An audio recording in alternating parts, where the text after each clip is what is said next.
नमस्कार मंडळी, अपर्णास किचनमध्ये मी अपर्णा आज तुमचं सर्वांचं खूप स्वागत करते। आणि आज आपण करणार आहे स्पेशल रोजच्या आपल्या जेवणातली भाजी म्हणजे सिमला मिरचीची भाजी।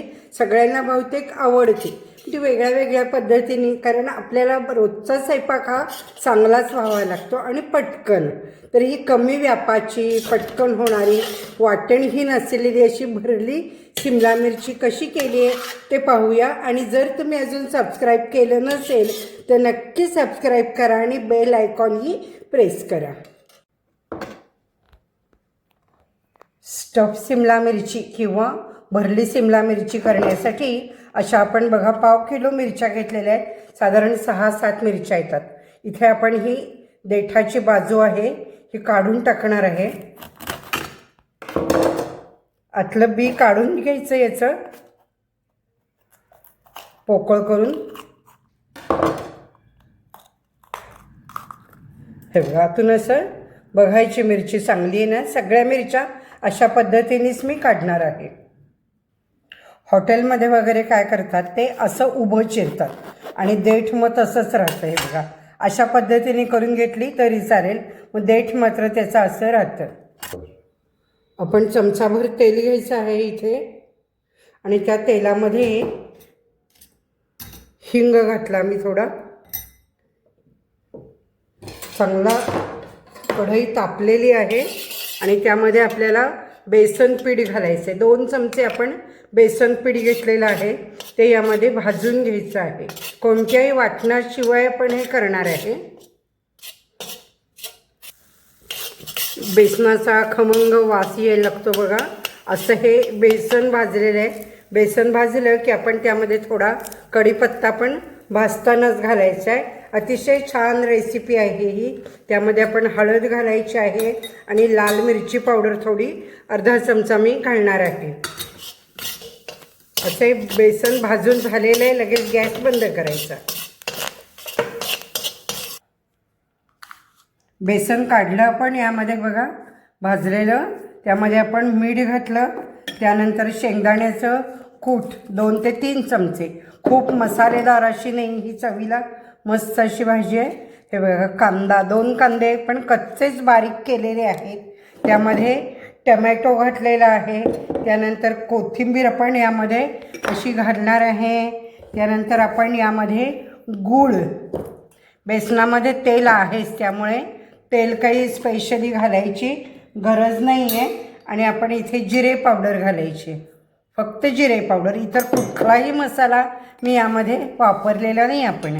आणि हे अप्रतिम चवीची भाजी होते। आपली महाराष्ट्रीयन सिमला मिरची, साधी मिरची घ्यायची, अगदी देशी असते ना तशी, एकदम बारीकवाली नाही पण थोडीशी मोठी अशी पातळ पाहिजे ती, म्हणजे चायनीजची मिरची नाही घ्यायची, ही आपली चवीला छान असते।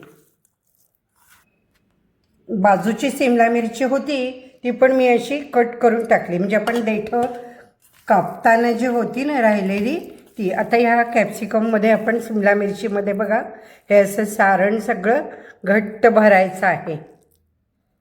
अशा छान छान रेसिपीसाठी पाहत रहा अपर्णास किचन किंवा अपर्णा पेंडुरकर चॅनल।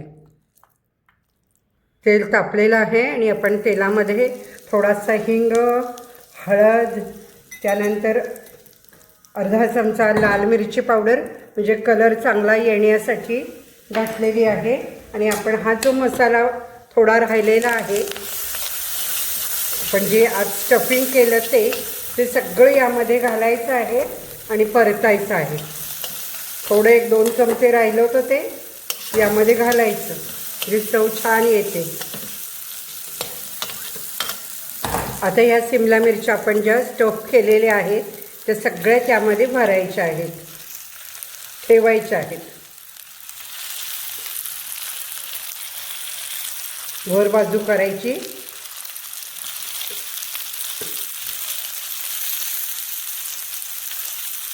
आणि आता यावरती आपल्याला झाकण ठेवायचं आहे।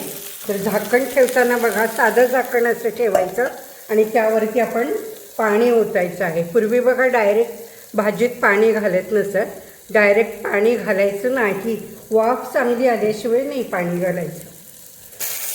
बघा भाजीला पहिली वाफ आलेली आहे. आता ती आपण हलकेच उलटायची आहे. मिरची शिजत आलेली आहे बघा एका बाजूने. आणि हे जे पाणी आपण गरम झालेलं आहे ते आता घालायचं. सुरुवातीला कुठलीच भाजी असू दे, महाराष्ट्रीयन भाज्यांमध्ये पटपट पाणी घातलं ना की भाजीची चव कमी होते, पचपचीत होतात भाज्या. फार पाणी लगेच नाही घालायचं. नंतर ही महत्त्वाची टीप आहे. आणि आता आपण साधं झाकण ठेवलं तरीसुद्धा चालेल. आता काही परत पाणी नाही घालायचं. वाफ छान आलेली आहे आणि ही भाजी आपली बघा तयार झालेली आहे. आपण भाकरीबरोबरसुद्धा ही भाजी छान वाटते. साधारण पाव किलो 3-4 माणसांना पुरते एका फॅमिलीसाठी. व्हिडिओ कसा वाटला ते नक्की कमेंट्स करा आणि लाईकही करा. तुम्हाला जर ह्याच्यामध्ये अजून पाणी हवं असेल तुम्ही थोडं जास्त घातलं तरी चालेल.